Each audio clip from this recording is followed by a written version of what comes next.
Welcome to achievers Bangla. আজকের বিষয় আমাদের একটি ভয়েস নিয়ে কথা বলা। ভয়েসটি হচ্ছে এসএসসি সিএসএসএল পরীক্ষা 2026 পরীক্ষার একটি এক্সপেক্টেড প্রশ্ন। এই প্রশ্নটি আসার সম্ভাবনা প্রচুর। ভয়েসটি কি আছে না, ভয়েসটি আছে এটা প্যাসিভ ভয়েস করতে হবে তোমাকে।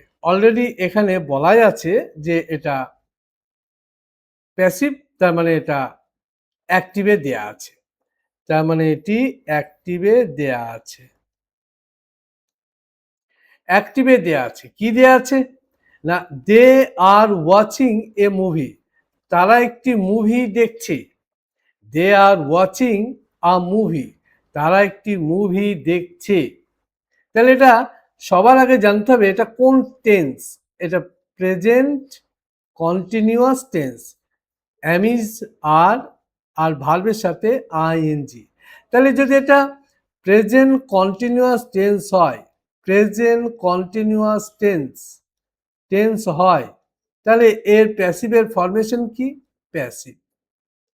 প্যাসিভের ফরমেশন হচ্ছে এটা হবে একটা অ্যাম হবে, একটা ইজ, একটা আর একটা বিং নিতে হবে।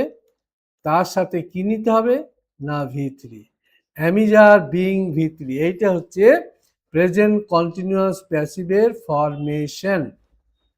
তাহলে এবার দেখো এখানে কোথায় কোথায় আমরা এই ফরমেশনটা পাবো। আমরা শেষের দিক থেকে দেখি।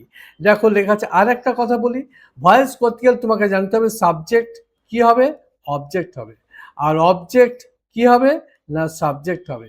সাবজেক্ট অবজেক্ট হবে আর অবজেক্ট সাবজেক্ট হবে, এটা মনে রাখতে হবে। আর এখানে ভার্ব থাকবে, মেন ভার্বে কি হবে না V3 হবে, মেন ভার্বে কি হবে। আর এটা কোন টেন্সে আছে? Present continuous. তাহলে এখানে প্রেজেন্ট হবে, এখানে কন্টিনিউয়াস হবে। তাহলে এখানে প্রেজেন্ট কি আছে অ্যামিজার, কন্টিনিউয়াস আছে কি বিং, আর V3 এটা হচ্ছে V3।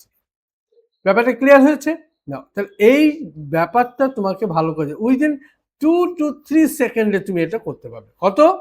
2 থেকে 3 সেকেন্ডে তুমি এটা করতে পারবে। দেখো তাহলে am is are being plus V3 কোথায় আছে? প্রথমটা দেখি, শেষের দিক দিয়ে দেখি আমরা, এ মুভি হ্যাজ, এখানে হ্যাজ প্লাস V3, তার মানে কি এটা প্রেজেন্ট পারফেক্ট টেন্স আছে। প্রেজেন্ট পারফেক্ট টেন্স আছে, প্রেজেন্ট পারফেক্ট টেন্স আছে, দ্যাট ইজ রং। তারপর কি আছে, a movie was watch by them, এখানে কি আছে subject was were V3, that is এটা হচ্ছে past indefinite passive, past indefinite বা সিম্পল বলতে পারো, হ্যাঁ simple passive, that is wrong, এটাও ভুল।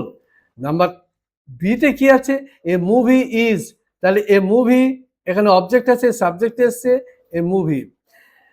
প্রেজেন্ট কন্টিনিউয়াসের জন্য একটি মুভির জন্য কি নেবো ইজ, কন্টিনিউয়াসের জন্য কি নেবো বিং, মেন ভার্বে কি করব V3, ওয়াচ, বাই এখানে হচ্ছে অবজেক্ট, এটা চলে আসবে বাই দেম।